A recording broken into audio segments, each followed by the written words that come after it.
jadi bagian dari dakwah kami. Dukung dakwah digital dan sosial media kami. Raih pahala amal jariah yang terus mengalir sampai hari kiamat. Hari ini saya nggak mau ceramah. Saya mau cerita dan menggugah hati ibu-ibu semua. Dan saya tentunya, saya ceramah untuk diri saya sendiri tentang peran sebagai seorang ibu yang luar biasa.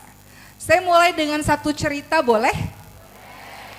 Ibu-ibu, waktu saya kuliah kemarin ya, tiba-tiba ketika saya baru selesai ujian, itu ada seorang anak laki-laki maba, mahasiswa baru, datang pada saya mungkin umurnya 18-19 tahun.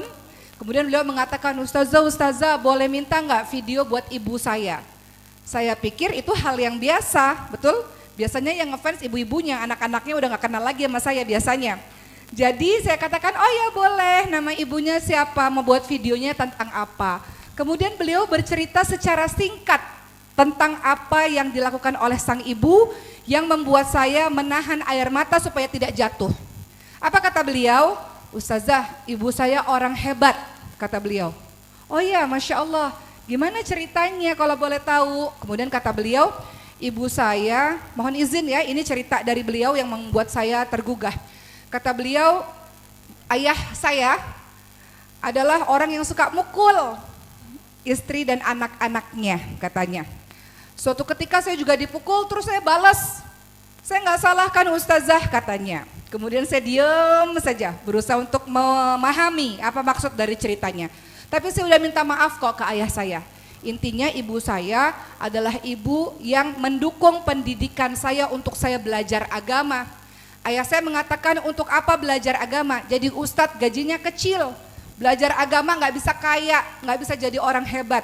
Jadi ayah saya yang suka mukul saya ini dan mukul ibu saya melarang saya untuk sekolah agama.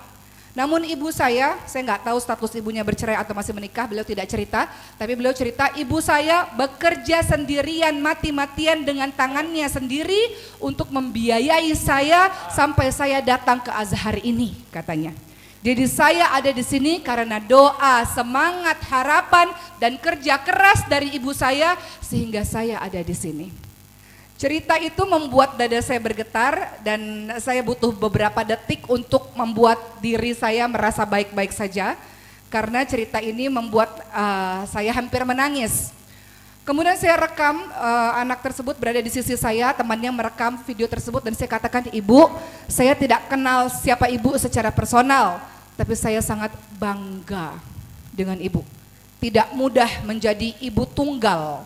Saya nggak tahu di antara ratusan orang hari ini mungkin ada ibu tunggal atau ibu yang sudah memiliki suami tentu saja tapi merasa tunggal karena berjuang sendirian.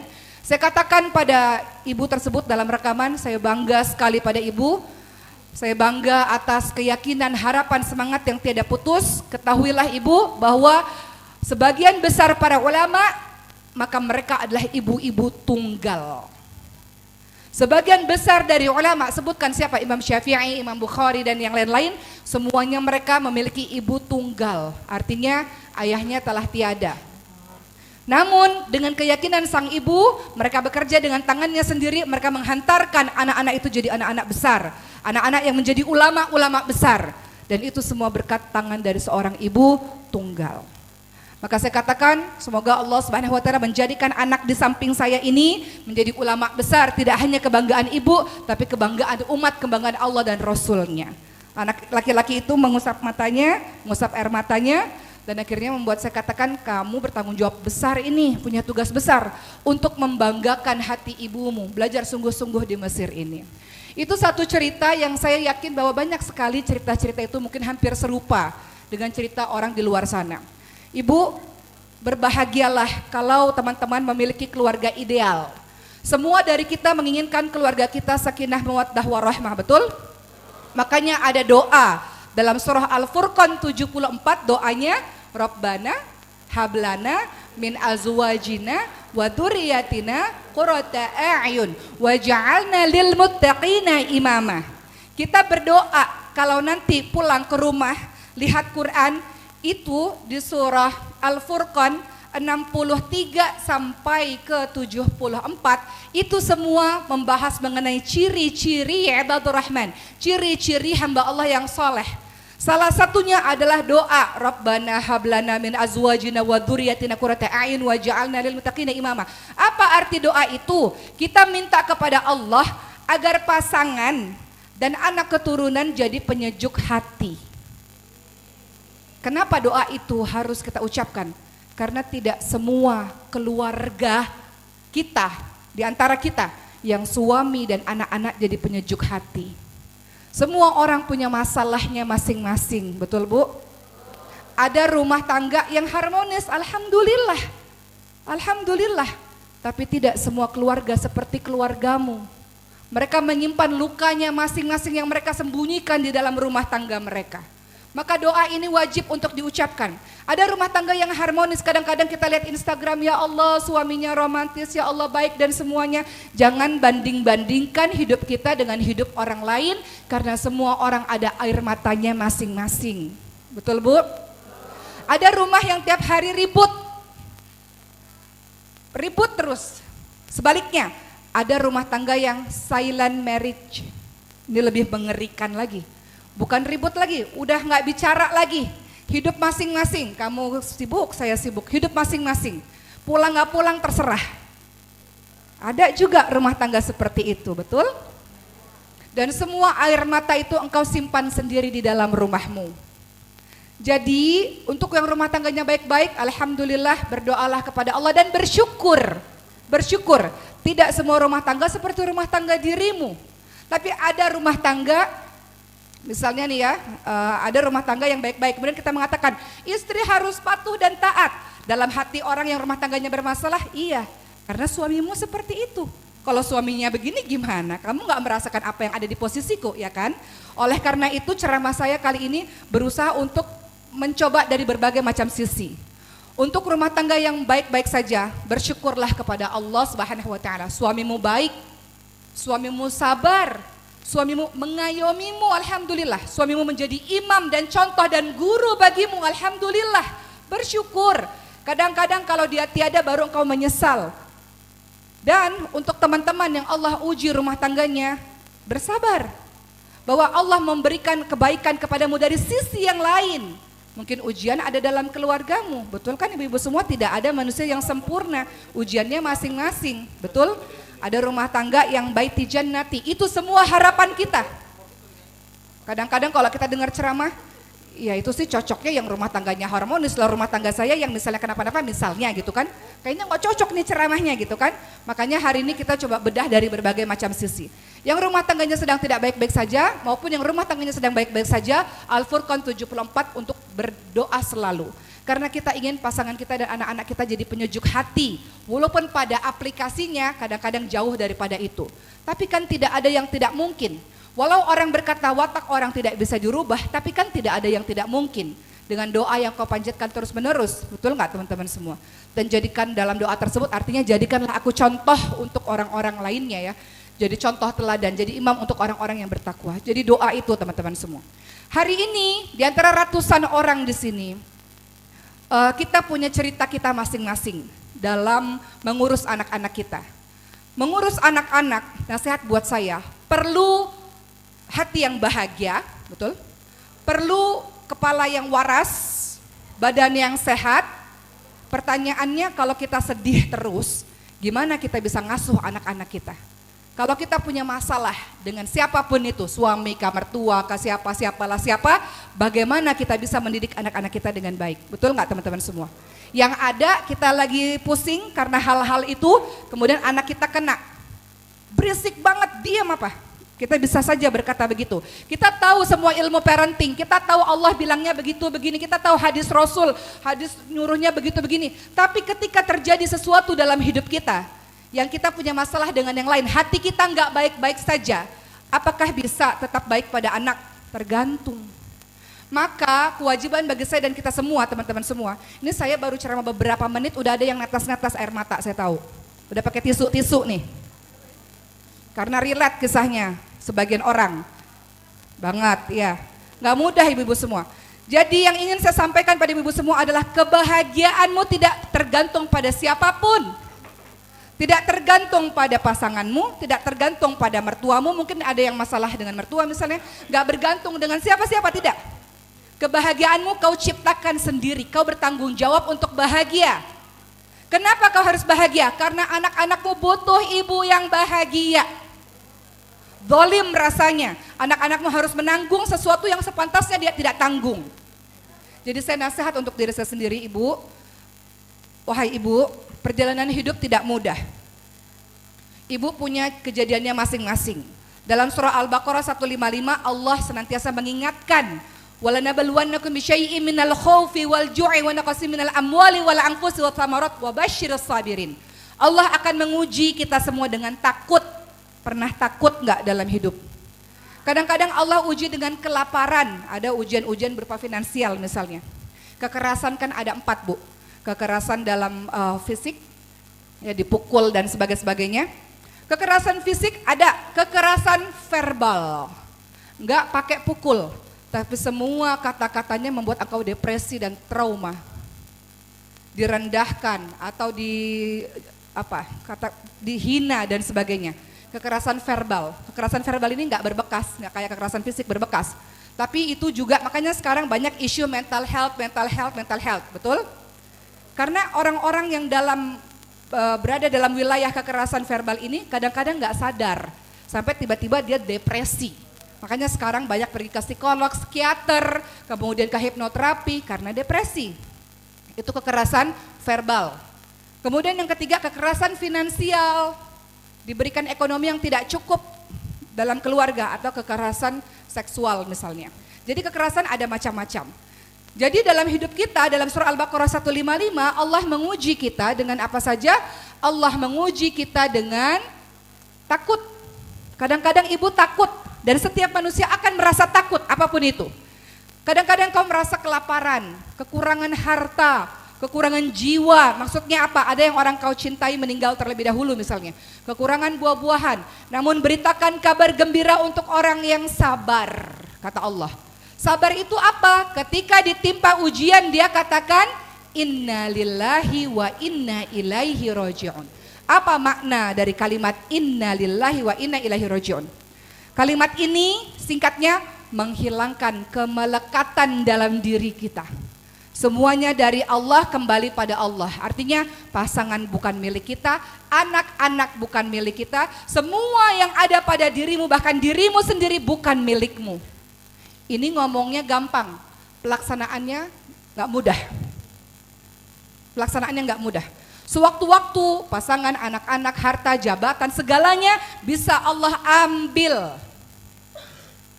Kenapa? Karena itu bukan punya kamu. Hanya dipinjamkan saja. Tapi kenapa kita menangis peraung-raung, kita marah, kenapa? Karena kita merasa semuanya milik kita, betul? Tukang parkir, kalau motor dan mobilnya diambil tidak pernah marah, betul? Kenapa? Karena dia tahu itu bukan punya dia. Justru dia bersyukur dikasih amanah, dititipkan sementara, bukan marah-marah, betul Bu? Jadi kalau terjadi apa-apa dalam kehidupan kita, kita nggak pernah tahu, maka itu bukan punya kita. Itu makna dari kalimat inna lillahi wa inna ilaihi roji'un. Sebagian sudah ada yang menangis beberapa orang. Belum masuk ke materi ini. Ibu-ibu yang saya sayangi, yang saya cintai, tidak mudah menjalani peran sebagai seorang ibu. Di depan orang, Masya Allah, kenapa engkau disebut kuat? Karena engkau mampu menyembunyikan semuanya. Kalau saya sering bilang kepada orang-orang lain, kita punya tombol on dan tombol off. Apa itu? Tombol on, tombol happy, positive vibes di depan orang banyak. Ibu, assalamualaikum. Iya, apa kabar? Baik, alhamdulillah baik. Yang engkau pasang di wajahmu itu wajah yang baik-baik saja. Itu bagus. Nabi Yakub alaihissalam mengatakan, aku mengadukan kesedihan dan kepedihanku hanya kepada Allah saja. Itu bagus. Tanda engkau orang kuat. Nanti sampai rumah, tombol sedihnya boleh dipasang lagi, boleh.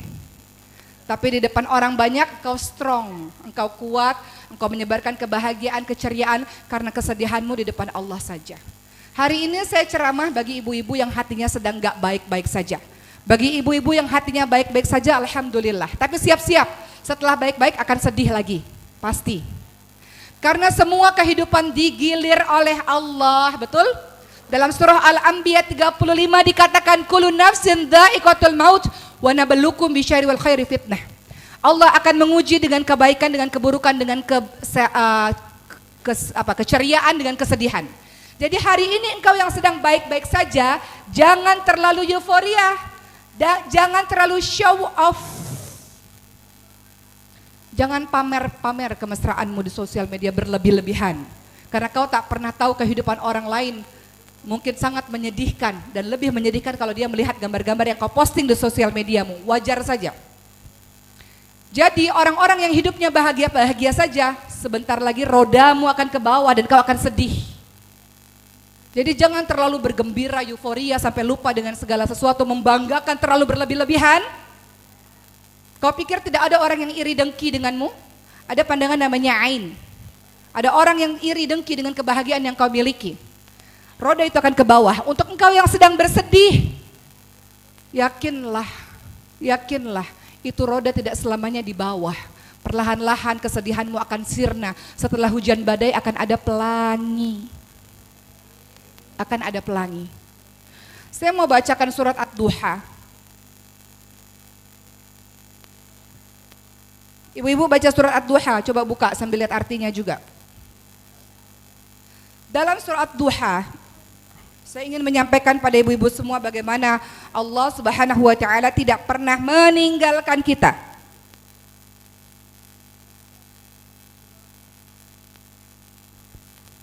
Dalam surah Ad-Duha, coba lihat di ayat ketiga. A'udzubillahi minasyaitonirrajim. Ma wadda'aka rabbuka wa ma qala. Tuhanmu tidak meninggalkan engkau dan tidak pula membencimu. Jadi jangan pernah merasa aku sendiri ya Allah. Kenapa kau tinggalkan aku ya Rabb? Tidakkah kau melihat ya Allah aku begitu susah dalam menjalankan tugas ini. Aku merasa sendiri ya Allah, aku berjuang sendiri ya Allah. Aku merasa sepi ya Allah. Kemudian Allah Subhanahu wa taala katakan aku tidak pernah meninggalkanmu. Dan Allah tidak membencimu. Kalau kau katakan kenapa ujian satu datang lagi ujian berikutnya belum selesai, datang lagi kenapa ya Rabb? Apakah kau membenciku ya Allah? Tidak. Justru sebaliknya. Allah bukan membencimu. Kemudian lihat ayat berikutnya. Di dalam surah Ad-Duha ayat 6 dikatakan, Alam yajidka yatiman fa'awa. Bukankah Allah mendapatimu sebagai orang yang yatim, atau kita tafsirkan bebas sebagai orang yang sendiri, lalu Allah melindungimu. Siapa yang melindungimu sejauh ini? Allah melindungimu. Kenapa engkau merasa sendiri? Kenapa engkau merasa sedih berlarut-larut? Allah berjanji, bukankah Allah mendapatimu sebagai orang sendiri dan kemudian Allah melindungimu, kata Allah. Allah Subhanahu wa taala berfirman dalam surat Duha ayat 7. Allah katakan wa wajadaka dhalan fahada. Dan dia mendapatimu sebagai orang yang bingung. Engkau bingung. Engkau kadang-kadang katakan aku tak tahu harus berbuat seperti apa ya Rabb. Berikan jalan keluar ya Allah. Aku bingung ya Allah, tidak tahu arah, tidak tentu arah ya Allah. Allah katakan, bukankah Allah mendapatimu sebagai orang bingung lalu Allah memberikan petunjuk bagimu. Coba ingat berpuluh-puluh tahun, belasan tahun, bertahun-tahun yang lalu. Semua masalahmu selesai kan? Selesai enggak? Selesai. Kata Allah, bukankah aku mendapatimu sebagai orang yang bingung lalu Allah memberikan petunjuk pada dirimu. Jadi hari ini pun sama seperti kemarin. Kalau kemarin-kemarin selesai, hari ini pun masalah yang ada akan selesai di waktu yang tepat nanti. Saat ini Allah masih pengen ngajarin kamu bersabar. Saat ini Allah masih pengen melihat air matamu yang tumpah ruah itu setiap malam. Saat ini Allah masih ingin melihat kamu belajar banyak hal lewat kejadian-kejadian yang Allah kirimkan. Kemudian Allah katakan dalam surat Duha ayat ke-8, Allah katakan wa wajadaka ailan fa'aghna, kata Allah, dan Allah mendapatimu sebagai orang yang kurang lalu Allah memberikan kecukupan kepada dirimu. Jadi berdasarkan ayat-ayat ini, wahai ibu, kau tidak sendirian, kau tak perlu takut. Kau tak perlu bingung, kau tak perlu sedih berlarut-larut dalam menjalankan tugas yang tidak mudah.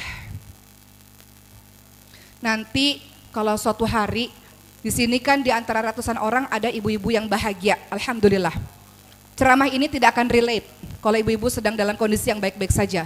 Tapi ketika mendapati sesuatu yang susah, ingat ceramah saya pada hari ini. Ingat ayat-ayat yang saya bacakan bahwa everything's gonna be okay. Hidupmu akan baik-baik saja. Karena Allah menjanjikannya seperti itu. Sekarang kita lihat Al-Baqarah 186 untuk memastikan dan meyakinkan dirimu hidupmu akan baik-baik saja. Tidak akan terjadi apa-apa.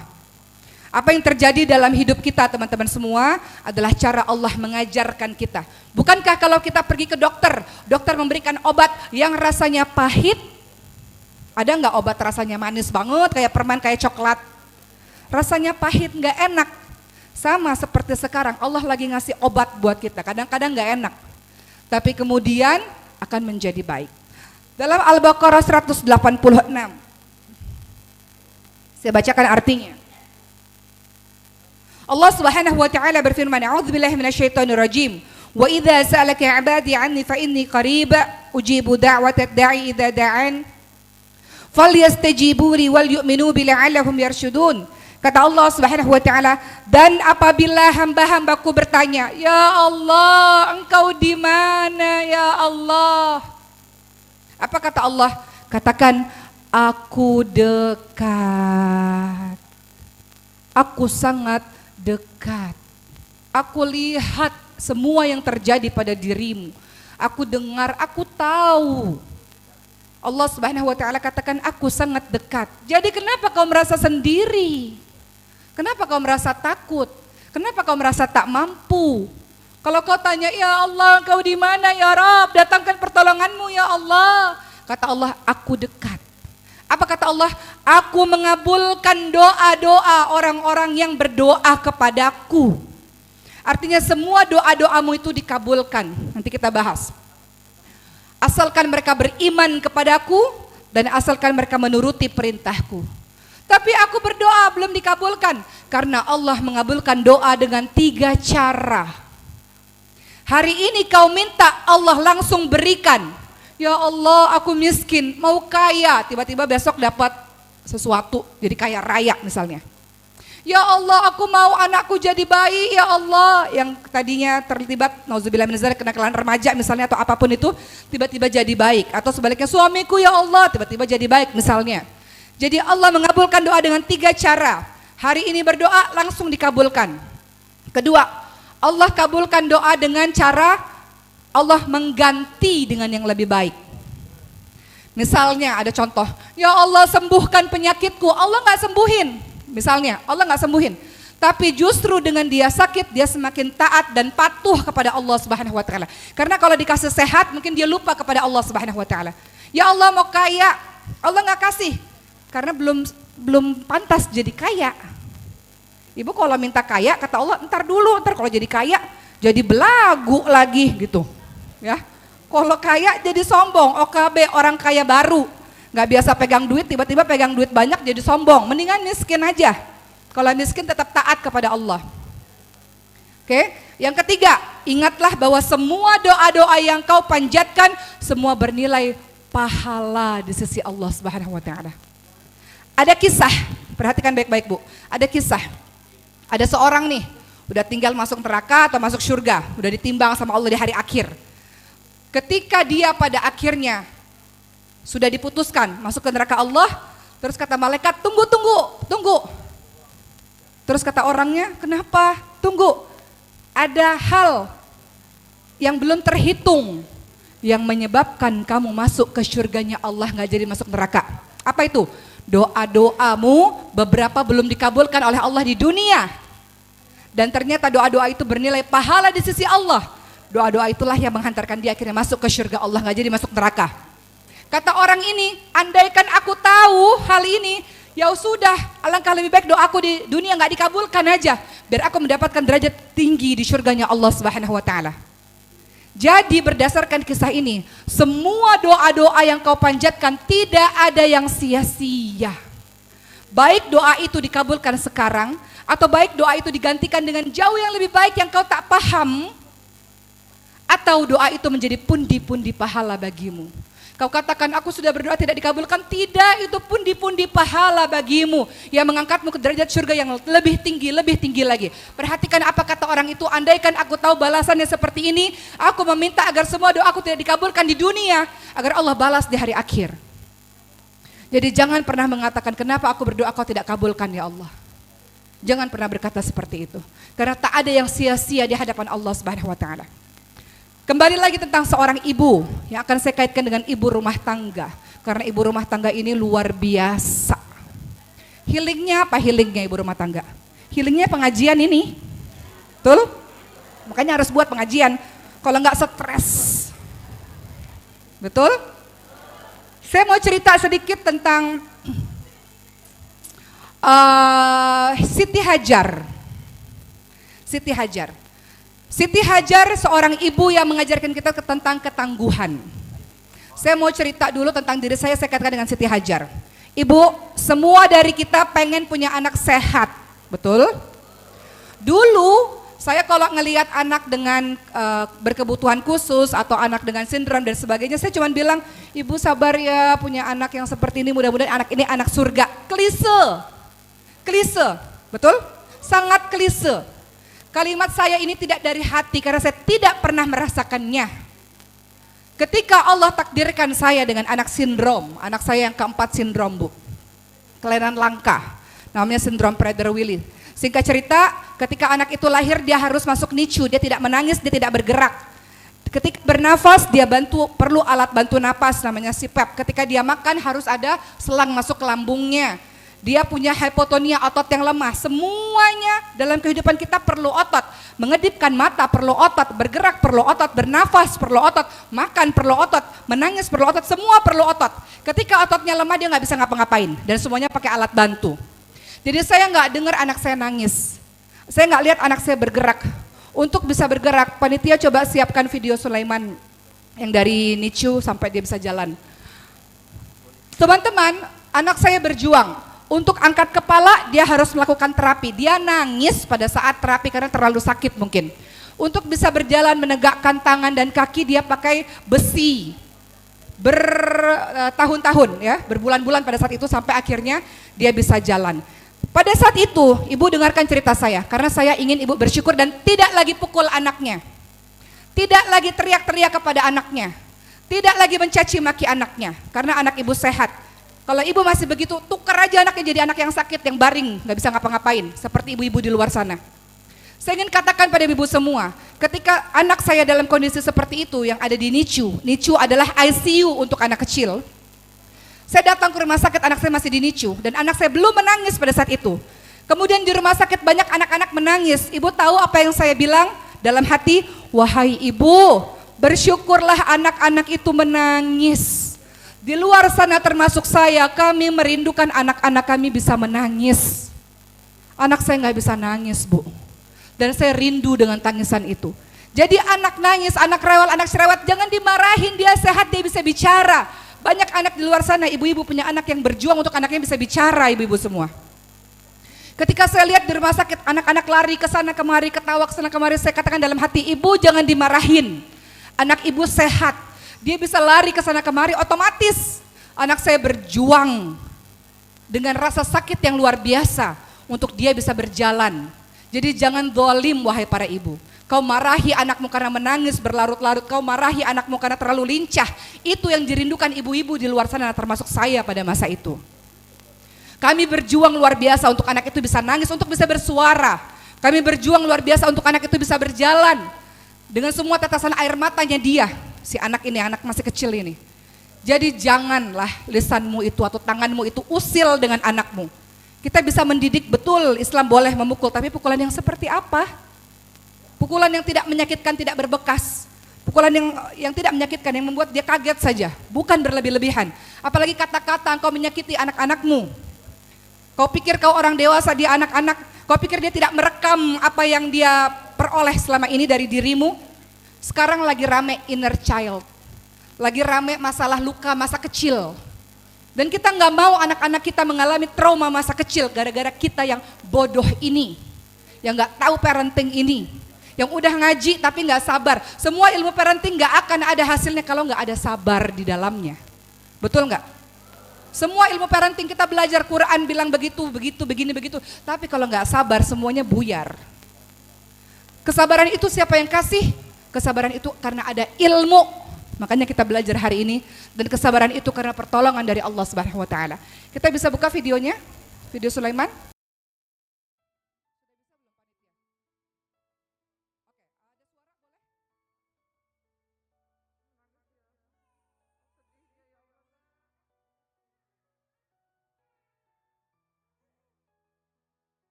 Kalau ibu-ibu baca sindrom Prader-Willi di internet, itu nama sindromnya, itu ditulis keterbelakangan mental, badannya tidak bertumbuh, tangannya kecil, kakinya kecil, banyak yang tidak bertahan di usia kecilnya. Apa yang saya pelajari dari kisah ini, saya katakan pada Allah, tapi saya masih boleh berharap kan ya Allah? Masih boleh kan ya Allah? Saya harus punya harapan supaya saya semangat dalam menjalani hari demi hari. Karena bagi seorang manusia, bagi kita para ibu, kalau kehilangan harapan dan semangat, buyar semuanya. Maka dalam setiap kehidupan kita harus ada yang namanya harapan dan semangat supaya engkau semangat terus bergerak. Ketika saya mendapati kenyataan anak ini ternyata seperti ini, kemudian saya baca banyak sekali artikel-artikel yang juga mengatakan hal yang serupa, maka saya cari dari seluruh yang ada di internet, ternyata ada satu kisah anak dengan Prader-Willi syndrome yang pada akhirnya dia menjadi seorang pelajar sukses kuliah, hidup seperti biasa. Saya nggak pernah lihat kisah sedih semua itu, saya cuma konsentrasi pada satu kisah berhasil orang ini. Ibaratnya walaupun kemungkinannya 0,00001%, tapi kan masih ada kemungkinan. Kenapa saya harus konsentrasi kepada yang lain-lain yang sedih-sedih? Saya harus membuat diri saya berharap penuh, dengan punya harapan saya semangat menjalani pengobatan dan hari demi hari. Dan saya yakin bahwa Allah memberikan kesembuhan. Sampai akhirnya alhamdulillah, walaupun hari ini masih terus berjuang dengan suntik tiap hari dan sebagainya, alhamdulillah sekarang Sulaiman berusia 5 tahun. Yang ingin saya sampaikan pada ibu-ibu semua, bahwa ketika saya menjalani semua hal ini, saya teringat dengan kisah Siti Hajar. Siti Hajar mengajarkan arti kesabaran, ketangguhan, optimis, semangat, harapan, tawakal ala Allah, itu dari Siti Hajar. Jadi ketika saya mendapati kisah demikian, saya teringat Siti Hajar. Bayangkan, ibu tahu semua kisahnya. Saya akan kembali mendetailkan kisah Siti Hajar supaya engkau tidak merasa sedih sendirian dan berjuang sendirian. Lihat apa yang dilakukan Siti Hajar. Siti Hajar sendirian, tanpa suami. Saya berkata begini, mungkin ibu tunggal atau ada orang yang berumah tangga tapi merasa berjuang sendirian. Maka kisah ini akan relate dengan orang-orang yang punya kisah demikian. Kembali lagi, kisah kalau suaminya baik dan sebagainya, alhamdulillah, bersyukurlah pada Allah. Saya akan kisahkan Siti Hajar. Ketika Siti Hajar seorang diri dengan bayinya Ismail alaihissalam, Siti Hajar hanya berkata pada suami, apakah ini memang perintah dari Allah? Kemudian sang suami hanya mengangguk, kemudian pergi meninggalkan. Siti Hajar tahu bahwa ini adalah takdir. Setiap apa yang terjadi dalam hidup kita, lihat rukun iman. Rukun iman yang keenam apa? Percaya pada, jangan ngomongin dulu percaya kepada Allah, percaya kepada qada dan qadar dulu. Artinya apa? Kau percaya pada takdir semua yang Allah berikan padamu. Artinya apa? Ketika kita mengatakan saya beriman kepada qada dan qadar, artinya apa? Saya ridho ya Allah. Dengan semua yang engkau berikan dalam hidupku, itulah yang terbaik ya Rob. Gak ada takdir buruk teman-teman semua. Semua takdir adalah baik. Hanya saja kita terlalu bodoh sehingga kita tidak bisa memahami takdir itu. Sampai satu masanya nanti kau akan katakan, alhamdulillah aku melalui semua ini ya Rob. Betul? Karena dengannya aku belajar banyak. Jadi kalau kau mengatakan aku beriman kepada qada dan qadar, artinya aku ridho ya Allah. Apa ridho? Aku terima ya Allah. Semua takdir yang kau berikan kepadaku, aku terima ya Rob. Asalkan berikan aku kekuatan untuk bisa melewatinya. Jadi untuk teman-teman semua, saya hanya ingin mengatakan pada teman-teman semua, apapun yang terjadi dalam hidupmu saat ini, itulah yang terbaik untukmu. Apa kata Allah dalam surah Al-Baqarah 216? 10 menit lagi selesai. Apa kata Allah Subhanahu wa taala dalam surah Al-Baqarah 216? Catat ayatnya, baca di rumah supaya menguatkan dirimu. Kata Allah, wa asa an takrahu syai'a wa huwa khairul lakum wa asa an tuhibbu syai'a wa huwa syarrul lakum wallahu ya'lamu wa antum la ta'lamun. Boleh jadi apa yang kamu tidak suka, itulah yang terbaik untuk kamu. Itu yang terbaik buat kamu. Boleh jadi apa yang kamu suka, yang kamu inginkan, itu belum tentu baik untuk kamu. Allah mengetahui, manusia tidak mengetahui. Jadi semua yang terjadi apapun itu dalam hidupmu, itulah yang terbaik untuk kamu. Siti Hajar, kembali pada kisah Siti Hajar. Siti Hajar ridha, kalau memang ini takdir dari Allah, pasti Allah tidak pernah meninggalkan aku dengan bayiku, dengan anakku. Allah lihat, Allah, aku ada di sini ya Rob.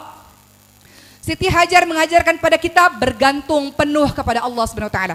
Lihat apa yang dilakukan Siti Hajar. Wahai para ibu, jangan putus asa, jangan berhenti berharap. Jangan lemah, jangan sedih terus-menerus. Anakmu memerlukan dirimu, anakmu memerlukan ibu yang kuat, ibu yang optimis, ibu yang penuh harap, ibu yang bahagia.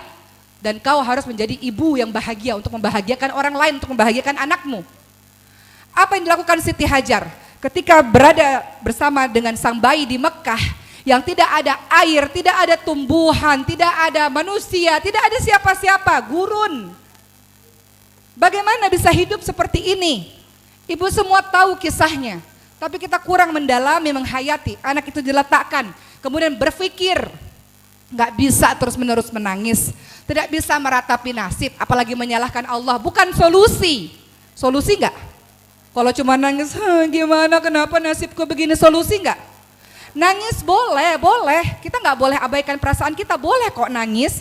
Kadang-kadang menangis itu rilis, tapi jangan terus-menerus. Hidup ini terus berjalan dan anak ini butuh makan, butuh minum. Betul ibu-ibu semua?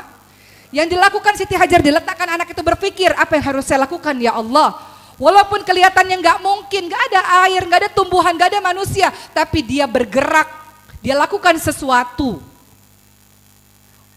Saya ketika saya dapetin artikel anak ini begitu begini, tapi kan masih ada walaupun sedikit harapan.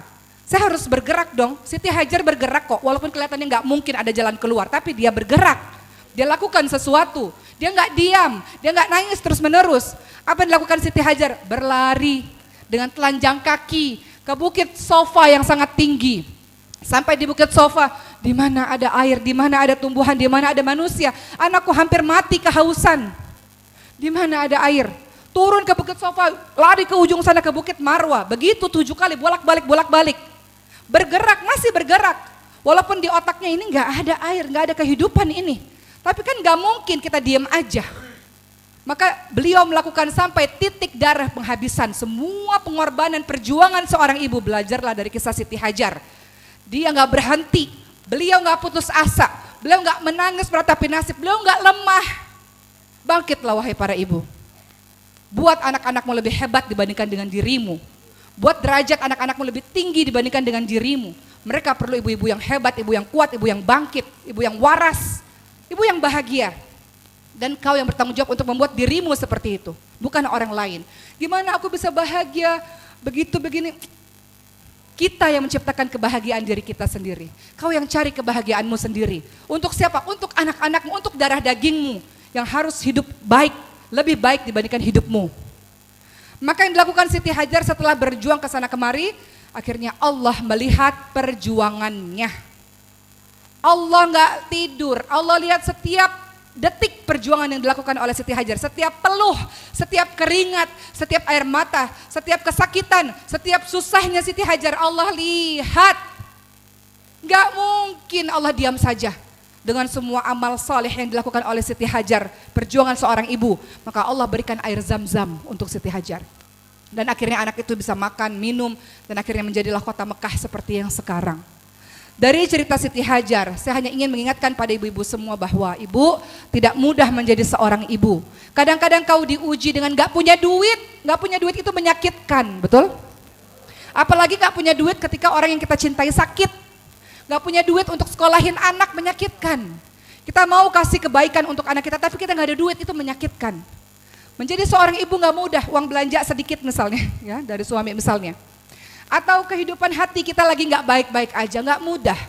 Tapi engkau ibu, engkau yang lebih dewasa dibandingkan dengan anak-anakmu, maka punyalah kontrol yang baik untuk dirimu sendiri. Jangan zalim pada anakmu, engkau bermasalahnya dengan siapa, hatinya lagi gak baik-baik saja, anakmu kena, jangan zalim, minta maaf. Kembali ke anak-anakmu dan katakan, Uma tadi baru ikut kajian, mama baru ikut kajian gitu ya. Saya minta maaf, mama minta maaf sayang. Maaf belum jadi ibu yang baik. Maaf belum jadi ibu yang sabar. Maaf belum jadi ibu yang berilmu. Kita ini banyak kurangnya bu, banyak kurangnya. Anak-anak itu banyak orang soleh dibandingkan dengan diri kita. Mereka belum punya anak sampai hari ini.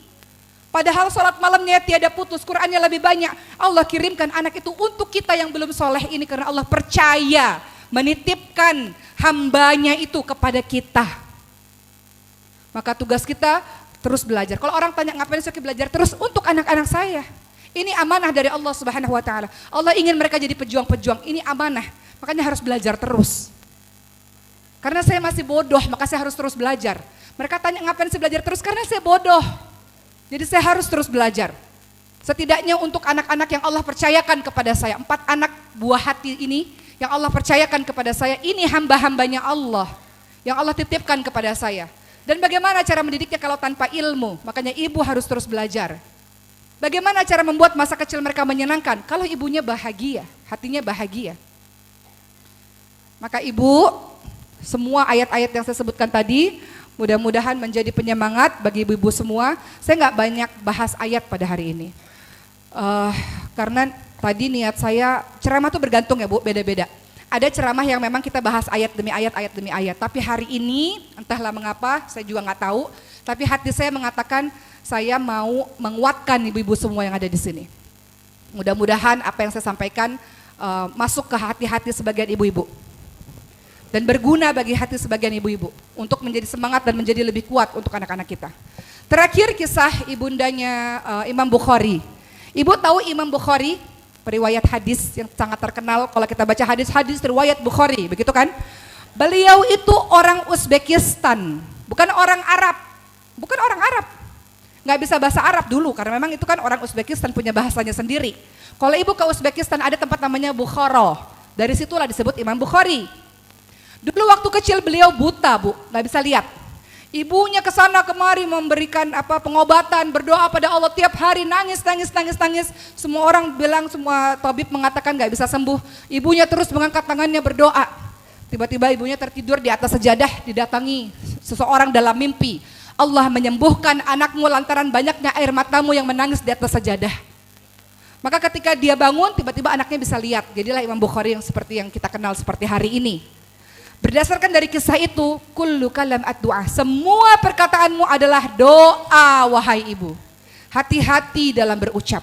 Minta maaf pada anak, minta ampun kepada Allah ketika ada lisan yang kau katakan tidak baik. Ketika tanganmu yang usil ini mencubit dia, menjewer dia, memukul dia, minta ampun kepada Allah. Ya Allah, aku menyakiti hambamu ya Rob. Aku menyakiti amanah yang kau berikan kepadaku ya Rob. Andaikan bisa aja tuh anak dikasih ke orang yang lebih solehah dibandingkan dengan dirimu, karena dirimu gak solehah. Mereka lebih banyak sholat malamnya, Qur'annya lebih hebat, lebih sabar. Andaikan boleh, anak ini lebih baik sama mereka aja yang bisa ngasuh anaknya. Bukan kepada sebagian dari kita yang zalim, yang jahat pada anak-anak kita. Kita gak mau jadi orang tua begitu, minta ampun pada Allah, sujud kepada Allah, minta ampun dengan tetesan air matamu, belum jadi ibu yang baik, belum jadi ibu yang sempurna. Kau katakan kepada Allah, ya Allah sembuhkan hatiku yang terluka ya Allah, sembuhkan kepedihanku, hilangkan ya Allah semua masalahku agar aku bisa totalitas dalam membersamai anak-anakku. Memang kadang-kadang kita juga bekerja, anak gak butuh 24 jam sama kita, enggak, tapi dia butuh kualitas. Dia nggak butuh jumlah waktu. Ibu kau di rumah, tapi tanganmu sibuk dengan handphone. Ketika anak ngomong, nggak usah ada di situ kalau gitu. Anakmu ketika bicara tatap matanya dan lihat dia bicara. Sebagaimana kau bicara, kau tidak ingin orang lain mengabaikanmu, begitu pula dengan anak-anakmu. Maka pulang kembali ke rumahmu dan katakan, Mama minta maaf sayang. Mama minta maaf ya nak, belum jadi ibu yang sempurna. Belum jadi ibu yang berilmu, belum jadi ibu yang sabar, maafin. Mungkin komunikasi kita kurang baik, maafin ya sayang. Minta maaf kepada anak-anakmu, minta ampun kepada Allah Subhanahu wa taala atas semua yang sudah kau lakukan pada anak-anakmu. Kita manusia yang banyak kurangnya ibu-ibu semua. Minta kepada Allah kekuatan, anak-anak kita harapan kita, masa depan kita. Anak-anak kita kebanggaan kita. Insya Allah mudah-mudahan Allah bantu dengan berbagai macam kekuatan, kau bisa membersamai anak-anakmu. Asalkan dirimu stabil lebih dahulu. Jadi sebelum kau melakukan sesuatu untuk anakmu, sebelum kau mencintai, memberikan seluruh kasih sayang, dirimu harus dicintai oleh dirimu sendiri. Kau harus mencintai dirimu sendiri sebelum kau mencintai anak-anakmu atau orang lain. Jangan lupakan dirimu wahai ibu. Kadang-kadang kita sibuk mencurahkan kepada yang lain, kita lupa ini diri udah bobrok, udah hancur diri ini. Sayangin dirimu, caranya gimana? Tatap kaca kau katakan, wahai diri, aku ini orang baik, aku ini punya hati yang baik, aku ini pantas untuk bahagia, aku ini pantas untuk, katakan semua afirmasi positif yang membuat engkau merasa dirimu berharga dan dirimu bahagia. Punya waktu untuk dirimu sendiri, nggak salah kok Bu, me time itu nggak salah. Engkau cintai dirimu sendiri, punya waktu untuk dirimu sendiri. Kalau kau sehat, anak-anakmu bisa sehat, betul? Kalau kau sakit, terluka, sedih, bagaimana kau bisa membuat anak-anakmu bahagia? Gitu. Jadi sebenarnya ceramah saya banyak banget, tapi saya harus selesai. Bahasa sekarang ada 5 bahasa cinta, ya kan? Ada word of affirmation. I love you sayang. Mama bangga sekali sama kamu. Kamu permata hati mama nak, permata hati ibu, permata hati umi, mama sayang, I love you sayang. Katakan setiap hari. Tapi aku gak biasa dalam keluargaku. Rasul nyuruh, kalau kau bertemu dengan saudaramu katakan uhibbuki fillah. Itu kalau sama orang, masa sama anak sendiri gak begitu? Maka katakan mulai dari sekarang, yang belum punya kebiasaan begitu katakan, nak, I love you sayang, mama sayang kamu nak, mama cinta kamu nak, I love you sayang. Mama bangga sama kamu, nak kamu hebat, permata hati mama, nak kamu kesayangan mama. Di Al-Quran itu bilangnya apa? Ya bunayya, wahai anakku sayang. Panggil dengan kalimat-kalimat yang lembut. Ibu bisa? Bertobatlah wahai para ibu yang kau pernah mengatakan anak bodoh, anak durhaka, anak nakal. Ini bukan sesuatu yang harus ditertawakan. Ini sesuatu yang harusnya kau merasa sedih karena kau jahat pada anakmu sendiri. Ibu-ibu masih fokus dengar saya? Word of affirmation. Katakan kalimat-kalimat positif pada anakmu. Kedua, physical touch. Peluk dia, cium dia. Ada seorang bernama Al-Aqra datang pada Rasul. Ya Rasul, saya gak pernah tuh cium anak saya. Kata Rasul, man la yarham la yurham. Barang siapa yang tidak menyayangi, tidak akan disayangi. Cium dia ibu, sayangi dia, peluk dia, elus dia. Kasih tahu ayahnya juga seperti itu kalau bisa. Peluk dia, peluk setiap saat. Ibu tahu apa yang dilakukan Rasul? Rasul kalau lagi duduk nih, Sayyidah Fatimah datang ke depan, dari duduk Rasul langsung berdiri, langsung begini, wahai anakku sayang. Begitu pula Sayyidah Fatimah, ketika lagi duduk di dalam rumah tiba-tiba suaminya, ayahnya datang, wahai ayahku sayang, disambut. Maka setiap kali anak itu datang pulang sekolah atau apapun, anakku sayang, Masya Allah gimana sekolahnya nak, disambut Bu. Kalau mau ngikutin Rasul tuh kayak gitu. Bukan anak datang, Assalamualaikum Ma, Waalaikumsalam. Assalamualaikum Ma, lagi masak, Waalaikumsalam.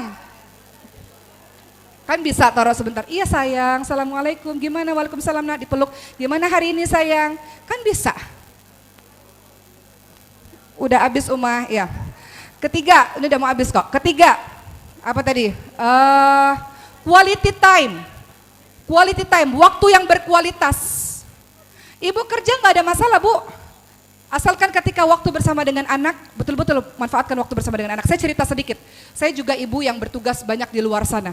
Tapi bagi saya malam hari adalah waktu golden time buat saya. At least setengah jam lah.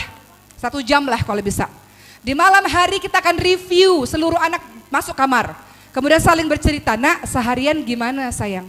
Guru gimana nak? Sekolah tadi gimana? Teman-teman tadi gimana? Ada yang mau diceritain gak nak? Ibu-ibu pernah dengar kata pillow talk? Lakukan itu pada anak-anak. Ada yang mau diceritain gak sayang? Apa yang terjadi pada hari ini? Kalau Uma tadi hari ini ceramah nak, Uma hari ini begitu begini, sampaikan pada dia. Itu yang pertama. Kedua, saya punya ritual menceritakan kisah-kisah Nabi atau kisah-kisah orang-orang soleh. Karena di dalamnya sedang memasukkan nilai-nilai kepada anak-anak. Ketiga, doa bersama-sama. Ya Allah, terima kasih ya Allah atas apa yang kau berikan pada hari ini ya Allah. Terima kasih atas kesempatan bisa menuntut ilmu. Terima kasih ya Allah bisa dikasih kesehatan ya Allah. Balaslah kebaikan orang-orang yang berbuat baik pada kami ya Allah. Balaslah kebaikan guru-guru kami ya Allah. Balas semuanya, didoain bersama-sama. Itu afirmasi di dalam otaknya, maka itu menjadi sebuah kebiasaan baginya untuk mendoakan.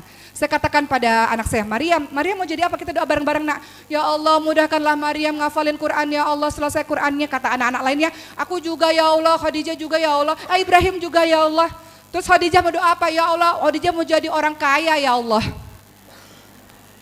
Yang punya kolam renang di rumah kayak Icis ya Allah. Itu doanya. Saya katakan, iya Khadijah jadi orang kaya yang hartanya berkah, bisa tolong orang banyak, bisa bangun masjid, saya tambahin lagi doanya gitu ya. Dan sebagainya, jadi doa bareng-bareng. Jadi golden time bagi saya adalah ketika sebelum tidur. Itu golden time sampai anak-anak tidur semuanya, itu adalah waktu-waktu emas. Maka saya melarang tamu-tamu datang di waktu-waktu tidur, di waktu malam. Karena itu waktu emas buat saya dengan anak-anak saya. Begitu pula pada pagi hari, dia buka mata, dia merem, pas malam hari itu harus kalau saya berusaha walaupun kadang-kadang sibuk juga. Berusaha setiap pagi hari bangun, alhamdulillahilladzi ahyana ba'da ma amatana wa ilaihin nusyur. Alhamdulillah ya Allah, anakku sehat lagi, bangun lagi, bersemangat lagi pergi sekolah ya Allah, dipeluk, dicium. Jadi kalau saya tanya sama anak-anak saya, Uma kapan sih cium kalian? Cium-cium terus, pulang sekolah cium, mau berangkat sekolah cium, sebelum tidur cium, bangun tidur cium gitu. Kenapa? Karena saya ingat akan ajaran-ajaran dalam agama kita insya Allah. Kemudian yang keempat, apa? Act of service. Ya, bagaimana kita melayani, saya pikir act of service kita semua sudah melakukannya. Yang kelima, receiving gift, kita memberikan apresiasi pada anak-anak kita. Tidak harus selalu barang, dan mengucapkan terima kasih sayang, itu tanda kita apresiasi dia. Begitulah ibu-ibu sekalian, saya berharap semua jiwa-jiwa kita, jiwa-jiwa yang sehat dan bahagia, semua yang ada masalah insya Allah Allah akan selesaikan, dan sembunyikan kesedihanmu di depan mata manusia, mereka tidak bisa menolongmu terlalu banyak. Maka adukan kesedihanmu hanya kepada Allah Subhanahu wa taala, dan insya Allah kau akan setegar batu karang. Batu karang dihempas ombak semakin kuat dan semakin kuat. Kau akan baik-baik saja. Insya Allah, terima kasih. Assalamualaikum warahmatullahi wabarakatuh. Waalaikumsalam warahmatullahi wabarakatuh. Alhamdulillah, Masya Allah, terima kasih Ustazah atas ilmunya yang luar biasa. Semoga dengan tausiah ini kita bisa menjadi hamba yang beriman dan bertakwa kepada Allah Subhanahu wa taala. Dan semoga kita bisa menjadi ibu yang baik, ibu yang sabar. Minggu 2 kali seminggu, nggak boleh, setiap hari. Karena kita harus tahu perkembangan anak setiap hari dan menjaga bonding dengan anak-anak kita. Makanya mbak-mbak yang di rumah, maka saya kasih kebebasan mereka nelpon anak-anak mereka di kampung halaman. Nggak ada masalah.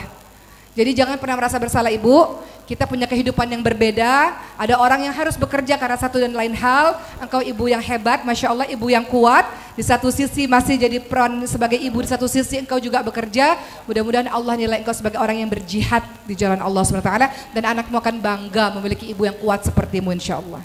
Baik, satu Terima pertanyaan kasih. terakhir. Ya, satu lagi, silakan. Satu lagi terakhir, Mbak. Yang simpel.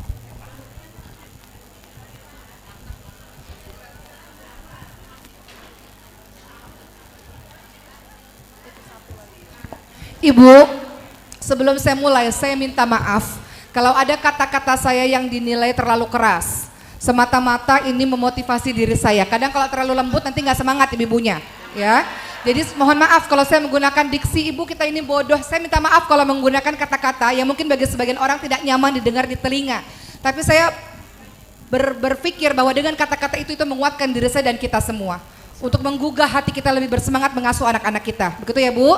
Saya mohon maaf kalau kata-katanya kurang sopan atau kurang tepat di telinga ibu-ibu semua. Silakan Bu. Assalamualaikum warahmatullahi wabarakatuh. Perkenalkan nama saya Ibu Ekowati dari lingkungan SMP 258 Cibubur, tepatnya RT 8 RW 3. Saya mau bertanya kepada Ustazah Oki Setiana Dewi, bagaimana cara menghadapi orang tua yang sedang sakit, sedangkan orang tua itu pasti kan cerewet.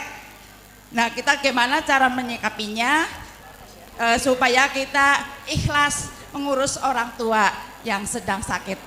Mudah-mudahan jawaban Ustazah Setiana Dewi bisa dipahamin oleh kita khususnya dan ibu-ibu semua yang hadir di sini. Sekian, terima kasih. Wassalamualaikum warahmatullahi wabarakatuh.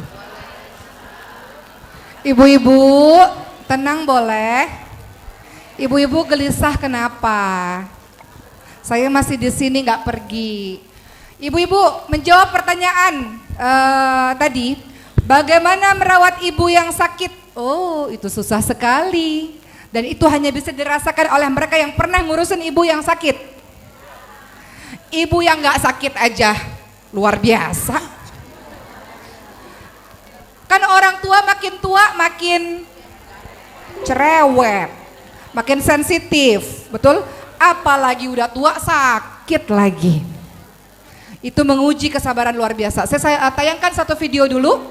Setelah itu saya akan tutup ya. Kita lihat video saya, ibu saya 3 tahun lalu terkena serangan jantung Bu, henti nafas, henti jantung selama 5-7 menit. Kemudian badannya sudah dingin, ibu pernah lihat jenazah nggak? Jenazah itu badannya dingin dan juga warna kulitnya pucat. Begitulah keadaan ibu saya di masa itu. Kemudian ini kita di Mekah ya, lagi baru selesai haji. Dan kemudian beliau masuk ICU 11 hari, koma pakai ventilator.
Baik Ibu, ya jadi saya menayangkan video-video berdasarkan pertanyaan yang mungkin relate juga untuk sebagian orang. Kan Allah uji kita beda-beda ya, ada yang Allah uji orang tuanya sakit, ada yang Allah uji anaknya, suaminya dan sebagainya. Saya berharap kehadiran saya yang sebentar mampu membuat sesuatu perubahan dalam diri, setidaknya memberikan semangat pada ibu-ibu semua, bahwa saya pun mengalami hal yang ibu alami juga. Ibu saya dikatakan dokter harapan hidup sangat tipis, sehingga seluruh keluarga bersiap-siap untuk datang dari Indonesia ke Mekah, maksudnya dokter adalah untuk sholat bersama-sama gitu. Karena harapan hidup tipis. Kalaupun hidup maka bertahan dengan alat seumur hidup. Lagi-lagi saya berkata, kan saya masih boleh berharap kan ya Allah. Makanya dari awal ceramah saya katakan kelemahan, kehilangan terbesar bagi seseorang adalah ketika dia sudah mulai kehilangan harapan. Ketika dia kehilangan harapan, dia kehilangan semangat. Maka saya katakan pada Allah, ya Allah mereka kan manusia ya Allah, saya bolehkan berharap. Saya bolehkan berharap ya Rabb untuk Engkau menyembuhkan ibu saya walaupun kata mereka susah ya Allah. Allahumma Rabbana sa'athi bil ba'sa ishfi anta syafi ya Allah, Kau penyembuhkan ya Rabb. Maka dokter mengatakan, oke engkau punya Allah di depan sana. Berdoa kepada Allah SWT, maka saya sholat malam Bu, dari jam 2 sampai jam 6 pagi setiap hari. Kemudian kata dokter, bersodakohlah, karena sodakoh bisa menolak penyakit, sodakoh bisa menolak bala, sodakoh bisa menolak bencana. Bersodakohlah dan kemudian meminta kepada Allah SWT. Pada saat semua orang mengatakan sudahlah ikhlas, Loki ikhlas, saya katakan iya saya ridha dengan ketetapan Allah, tapi kan saya masih boleh berharap. Untuk saya berdoa semaksimal yang saya bisa kepada Allah Subhanahu wa taala. Yang Ibu lihat di akhir video, dokter mengatakan ventilator tidak bisa dipakai selamanya. Maka harus dibolongin lehernya pakai alat. Namanya tracheostomy. Maka alat itu dipakai seumur hidup. Maka ketika saya sudah tanda tangan, ya Allah, kalau memang ini yang terbaik bagimu ya Allah. Tiba-tiba dokter katakan, ibu kamu keadaannya mulai membaik dan boleh keluar dari ICU. Tiba-tiba. Tiba-tiba Bu. Padahal saya sudah siap-siap itu, sudah siap-siap dipindahkan ke rumah sakit yang lebih besar untuk dibolongin lehernya. Kemudian tiba-tiba dokter katakan, udah boleh keluar. Giliran saya yang bingung, udah boleh keluar dok? Iya udah boleh keluar. Dan sampai hari ini yang kata dokter mungkin kalau hidup akan pakai alat seumur hidup, ibu saya sehat ibu. Apa kata beliau? Apa kata beliau? Kematian itu kan beliau merasa dirinya sudah mati ya, karena sudah tidak bernafas 7 menit tadi. Kata beliau, kematian itu bukan sesuatu yang harus ditakutkan. Kematian itu adalah pertemuan dengan sang kekasih, dengan Allah Subhanahu wa taala. Jadi kalau seseorang meninggal dunia, yang sedih orang yang di dunia karena merasa berpisah. Tapi kami yang sudah meninggal, karena beliau merasa sudah pernah meninggal gitu ya. Kami yang sudah meninggal itu merasa bahagia karena bertemu dengan sang kekasih Allah Subhanahu wa taala. Beliau katakan ibu dalam keadaan yang berbaring dan kemudian ketika membuka mata ibu lihat semuanya luas. Tiba-tiba dari kejauhan ada sosok yang besar bawa Quran. Ibu saya penghafal Quran Bu. Beliau penghafal Quran sampai hari ini berjuang untuk ngafalin Quran. Beliau kemarin sudah selesai 20 juz dan masih terus ngafalin Quran seterusnya. Jadi beliau bilang Quran itu dibawa oleh seseorang dan kemudian Quran itu menyinari tempat itu sehingga sangat terang benderang. Kemudian beliau katakan ya sudah tempatnya luas dan terang, apa yang perlu ditakutkan? Maka beliau tidur kembali, kata beliau begitu. Jadi itu kisah tentang perjalanan hidup bahwa kalau suatu hari nanti, nasihat buat saya, ada seseorang yang Allah ambil, entah siapapun itu, kita yang sedih Bu, mereka bahagia karena sudah bertemu dengan zat yang paling mencintainya. Bukan kita yang mencintainya, zat yang paling mencintainya, Allah Subhanahu wa taala. Dan untuk ibu-ibu yang merawat orang sakit tidak mudah Ibu. Pertama, ingatlah bahwa orang tua punya batas waktu. Tidak selamanya kau mengasuh orang tuamu itu enggak selamanya. Kedua, memang lelah, memang capek, memang capek, memang lelah. Kadang kita stres sendiri gitu. Tapi Allah memberikan kekuatan kepada dirimu, maka minta kekuatan. Ya Allah, mudahkan rezeki supaya bisa mengobati ibu dengan baik. Ya Allah, berikan kekuatan. Minta sama Allah, yang bisa kasih kekuatan, kesabaran itu Allah. Jadi minta aja sama Allah. Perbaiki hubunganmu dengan Allah, itu aja. Kedengarannya simpel, sederhana, tapi nggak semua orang bisa lakukan. Itu yang saya lakukan pada saat itu. Saya nggak bilang saya baik, saya pun masih banyak kekurangan yang masih banyak dosanya.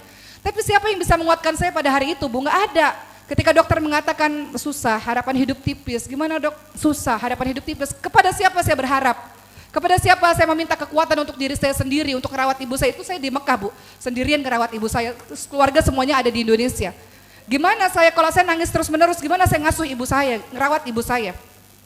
Pulang dari rumah sakit, menunggu pulang ke Indonesia ada 5 hari, ibu saya tergeletak baring gak bisa ngapa-ngapain. Saya gantiin pampers sehari 8 kali ganti pampers, saya suntikin buat cek darahnya seperti apa, obat-obatannya segala macam. Lelah nggak? Lelah. Tapi ini ibu saya, kenapa saya bilang begitu teman-teman saya sekalian? Saya bilang sama Allah, ya Allah, ayah saya meninggal mendadak Bu, mendadak. Gak ada angin, gak ada hujan, mendadak, kaku, ditemukan 8 jam kemudian. Saya katakan, masa ibu saya harus begitu dok? Allah sama seperti ayah saya. Kenapa izinkan saya, kasih saya waktu untuk berbakti pada ibu saya. Saya katakan begitu, karena saya nggak sempat bakti sama ayah saya meninggal mendadak. Masa kejadian ibu saya sama seperti ayah saya, ya Rob. Saya katakan pada Allah, kasih saya kesempatan untuk bisa bakti, ya Allah untuk ibu saya. Maka dengan begitu Allah kuatkan Bu, Allah yang membuat kita sabar, Allah membuat fisik kita sehat. Ibu tahu, wahai para ibu, terakhir dari saya, ketika ada orang tua mengatakan, saya mau tinggalnya sama si anak itu anak surga Ibu. Orang tua memilih kita, saya mau tinggalnya sama dia, saya kalau sakit mau dirawat sama dia, itu ya Allah, kau orang-orang pilihan Ibu, Masya Allah, berbanggalah dengan itu. Bahwa surgamu memilih engkau untuk merawatnya, maka berbanggalah dengan itu. Maka Allah kuatkan dirimu insya Allah. Ibumu tahu siapa di antara semuanya bahwa dia memilih dirimu, engkau istimewa wahai ibu. Engkau istimewa, Masya Allah. Semoga Allah menguatkan bagi siapa-siapa yang sedang merawat orang-orang yang sakit. Dan bagi siapapun yang orang tuanya sedang sakit, berharaplah dan berdoalah Allah memberikan yang terbaik untuk mereka insya Allah. Dan memberikan kesembuhan yang tiada datang penyakit berikutnya. Kalaulah kata Allah memang sudah seperti itu dan kembali kepada Tuhannya, dia kembali kepada zat yang sangat mencintainya insya Allah.